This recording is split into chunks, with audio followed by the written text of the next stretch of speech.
The Ford Territory is one of the best-selling crossovers in the Philippines.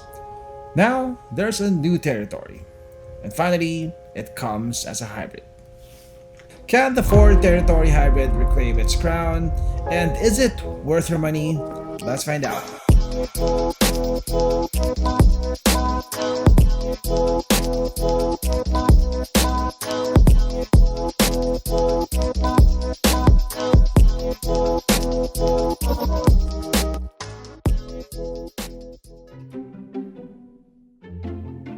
Now this is the Ford Territory Hybrid. The pricing for this may surprise you. I'm going to tell you the price at the end of the video. Now in the Philippines we'll get two variants for the Territory. This over here is the Trend, which is the lower variant, and there is the Titanium X, which is the higher variant. Now on the outside they look very similar. The Trend gets smaller 18-inch wheels, while the Titanium X gets bigger 19-inch wheels. Okay, so this over here is the Titanium X, the top-of-the-line variant. As you can see, it looks almost the same as the Trend. One of the most obvious differences between the Titanium X and the Trend is that the Titanium X comes with this light bar over here, which connects the two DRLs on both sides. But aside from that, and the wheels, they look identical on the outside. They may look very similar on the outside, but of course, the Titanium X gets more features such as heated mirrors, rain-sensing wipers, 8 speakers, a wireless charger, ambient lighting, a power liftgate, a panoramic moonroof, bigger 19-inch wheels, ADAS features such as adaptive cruise control, lane centering control, autonomous braking, rear cross traffic alert, and auto high beam. Now that's quite a long list of additional features. But both variants will come with the exact same hybrid system. Now, one thing that may surprise you, because it surprised me, is that the Ford Territory Hybrid will not replace the current ICE Territory in Ford's lineup. The ICE Territory, in its current form, will still be sold alongside the Hybrid Territory. Now that becomes even more surprising when you hear the price of the new hybrid, which I'll tell you at the end of the video. The Territory Hybrid looks very similar to the ICE Territory. You have very similar body panels, the fenders are the same, the doors are the same. Basically, almost the entire body is the same. The biggest changes will be found here at the front. It now gets this broader looking front end, which ties in more closely with Ford's current design language. So you get a broader grille over here. It looks like you have C-clamp LED headlamps. But only this part is illuminated. This is just a black accent over here. You'll find a lot more changes under the skin. Like the engine has been revamped. Of course, it now has a hybrid system, which we're going to talk about later. In terms of electronics, it gets better ADAS sensors. You have better chips for running your infotainment system. You get power folding side mirrors with repeaters. You have cameras over here for the 360 camera system. You have this accent over here with hybrid badging down here. You have a smart locking system, a functional roof rail, like the old Territory, or like the ICE Territory. Now over here you have your gas tank cap. Now the Territory Hybrid is not a plug-in hybrid, so you don't have a power outlet here. Okay, so here at the back it looks almost the same as the ICE Territory. You get the same tail lamps, you get blacked out Territory badging over here. This also has a power liftgate. Oh, it doesn't. Only the Titanium X comes with the power liftgate. Now space back here is the same as the ICE Territory.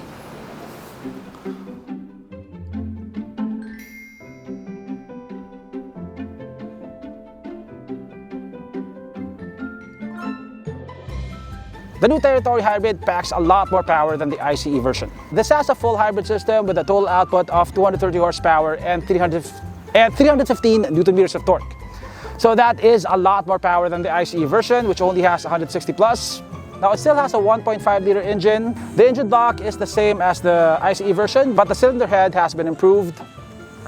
This can operate in series hybrid, parallel hybrid, and EV modes.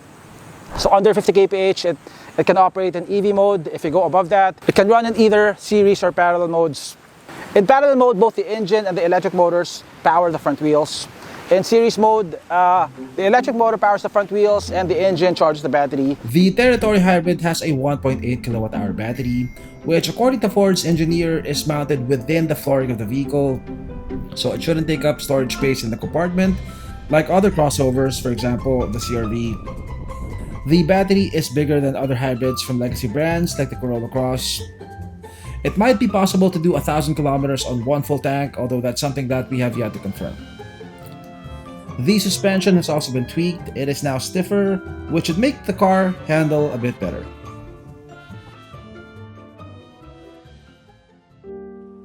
Okay, so on the inside, the new Territory Hybrid looks very similar to the ICE Territory. The dashboard looks the same, the steering wheel looks the same, the sidings look the same. The seats are slightly different. You have these new headrests over here, which feel a lot more comfortable. Other than that, you get new stitching, new colors. But yeah, everything looks very familiar here. A lot of the changes are underneath the skin, like I said. Like the infotainment screen it looks the same, but it responds a lot faster now. You have faster processors. Yeah, you get a much better interface here. Your aircon controls are now permanently at the bottom of the screen. You still have a 360 camera here. You have a wireless phone charger like the ICE Territory. You get ADAS, but the ADAS has now been improved vastly. You get better sensors, like I said. The driver's seat is power adjustable. The passenger seat is manually adjustable. Your glove box is the same. You have the same storage underneath the center armrest, which is very spacious. You also now have soundproof glass here, which according to Ford improves noise insulation by up to 5%. There are plenty of incremental improvements here. Of course, the main selling point of the car is that it's a hybrid now. And you get the perks of a hybrid, including improved fuel economy and number coding exemption. Here at the back is the same as the ICE Territory, which means that it's one of the best in its class. As you can see, I have a lot of legroom over here. The flooring is completely flat. It is also very wide, so 3 people of my size will fit comfortably here. In terms of toys, you get 2 USB-C ports over there, 2 aircon vents, a foldable armrest with 2 cup holders. Of course, you get a panoramic sunroof. You have back pockets on both front seats. The materials here are the same as the front. This is also soft touch right here. This is hard plastic, but this is leather wrapped. Let's go. Are we recording? Should be recording. Okay, so Ford is actually launching the Ford Territory Hybrid first in the Philippines. So currently we don't have official data on its fuel economy, stuff like that. And I don't think this is the right place to do a fuel economy test. But since it's a full hybrid, it's safe to assume that it's going to be very fuel efficient. Just how fuel efficient, that's something that we will try to figure out when we get our test unit. Anyway, there are a lot of improvements to the new Territory. The suspension has been revised. It has different control arms. It's a bit stiffer now, so it doesn't feel as boaty as the old Territory, as you can see. There's still a bit of body roll, but not as much as the ICE Territory. We also now have a lot more power. Now this can do 0 to 100 kph in just 8.5 seconds, which is a lot quicker than the old Territory. Okay, 0 to 100, test.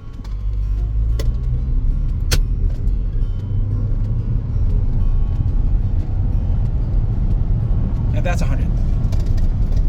The road was ever so slightly uphill, so I did a run in both directions. And the average time that I got was 7.98 seconds, which is a lot lower than the official 8.5 second 0 to 100 time. This also has a braking system that prevents the car's nose from diving when you do hard braking. It has something to do with the car's ABS, technical stuff. But you can feel the difference when you turn off the feature. When you turn it off, it dives a lot more. The hybrid system of the Territory has 3 different modes. You have EV, where the engine is turned off and only the electric motors power the wheels. You have series hybrid mode, where the engine is turned on but it only charges the battery and doesn't turn the wheels. And you have parallel hybrid mode, where both the engine and the electric motor power the front wheels at the same time. So EV mode only works up to 50 kph. Above that, you go into hybrid mode. And there is no way to manually shift from EV to HEV modes. Now this has a much bigger battery than a lot of mainstream hybrids like the Toyota Corolla Cross. This has a 1.8 kilowatt hour battery. Yeah, the steering has also been improved. It doesn't feel as light as the ICE Territory. Also, the motors for the EPS system have been moved. Before they were on the steering column, now they are on the rack itself. Yeah, It handles better now, but it's not a sporty crossover still. It still feels like you're driving a big and heavy crossover. There's quite a lot of body roll still. The one advantage here as well is that because it no longer comes with a DCT transmission, it should not feel as jerky in stop and go traffic. The hybrid system also ensures that you get instant power every time you step on the gas. So not only do you get more power now, you also get better response. You also get much better ADAS on the hybrid territory. If you've seen my review of the ICE territory, its lane keeping assist system was not really that good. It would bounce from line to line. It was not very reliable. This system is much better. Now, Ford calls this lane centering assist, so it actively tracks the lines always and keeps you within the center of those lines. Unfortunately, we don't have any lines on this road over here, so we can't test it. But yeah, according to Ford, it should be much better than the ICE territory. You also get much better adaptive cruise control here.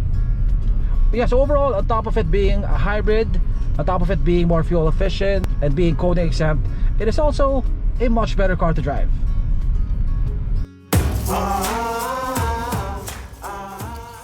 The Ford Territory Hybrid is priced between 1.38 to 1.59 million pesos, which is surprisingly lower than expected and not far off from the current ICE Territory. That likely means a price adjustment for the non-hybrid version soon. The hybrid is better in nearly every way. It has more power, likely better fuel economy, although we don't have official figures yet, improved ADAS, and more advanced tech across the board. Its only real drawback is that it's not a plug-in hybrid like its most direct electrified rival, the BYD Sealion 6. But it does have one major advantage over the Sealion 6. It has the blue oval badge, a badge that's over 100 years old, and for a lot of buyers, that still counts for a lot. Is it better than the Sealion 6? Just how fuel efficient is it really? Can it actually do 1,000 kilometers on one tank? We'll try to answer these and more on our full review. Do subscribe to be updated.